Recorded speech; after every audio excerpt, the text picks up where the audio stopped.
the little sleep she'd had in the last few days, Shashi noticed that his shoes, flattened out at the back, looked out of place with his clothes.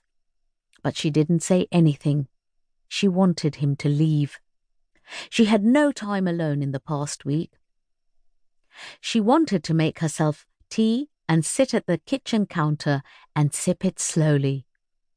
She wanted to see it all again and again, till the memory became cold, till it cracked and fell on the floor. Her body felt heavy. She smelled of days-old sweat. Even this morning alone had been hard to earn. On learning that Surju and Laura were going back to work that day, Robbie's cousin, Tutu, had called and offered to keep her company. She said she would bring over food. There was no need, Shashi had told her. They would all be meeting soon for the ritual Shraddh meal on the 13th day. After she closed the door behind Surju, with the gaze a mother reserves for her firstborn, she wound her watch back. At home in Delhi, it was time to boil the rice for dinner. She didn't need to keep time here, but she wore the watch like an ornament every morning after her bath. A married woman's wrists should never be bare, her mother used to tell her. The small gold buckle of the watch would clink against her wedding bangle when she combed her hair.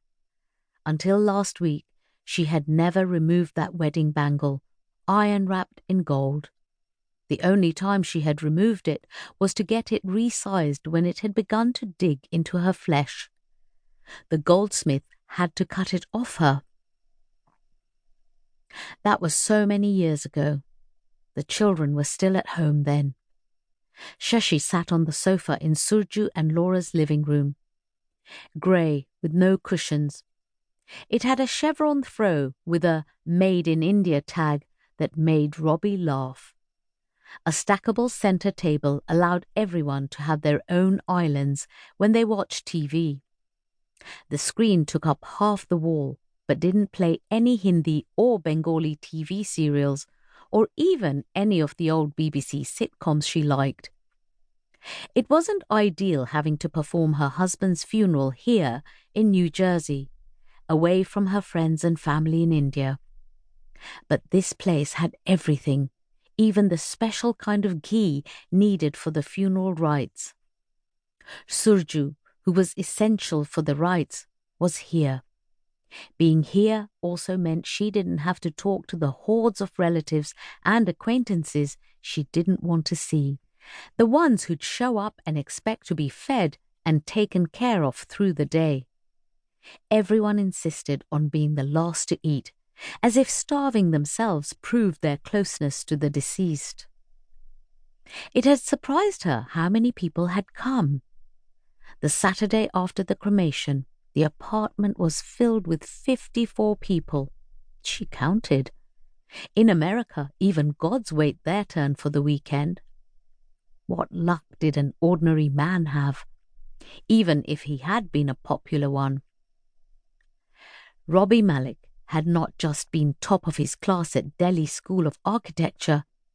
All these years later, he had also been the one with the most hair, a boyish mop of silver that fell in spikes across his forehead. The National Award had prompted him to be more sociable with his friends, in a charitable way. He was always the first to break into song at the reunion parties of the class of 1974. He had kept up correspondence with his classmates, many of whom were scattered stateside. Those who had known him and lived on the East Coast had turned up. Cousins twice and thrice removed had arrived. Laura's family had come. Surju's colleagues too. But the person Robbie loved the most in the world wasn't there. The light of his eyes. Nayantara, he called her. Their daughter, Tara. They hadn't been able to reach her in time. Tutu, all bobbed hair and metallic sneakers, had managed to round up a Bengali priest. "Don't wear trousers for the rituals," she had told him on the phone. "We want..."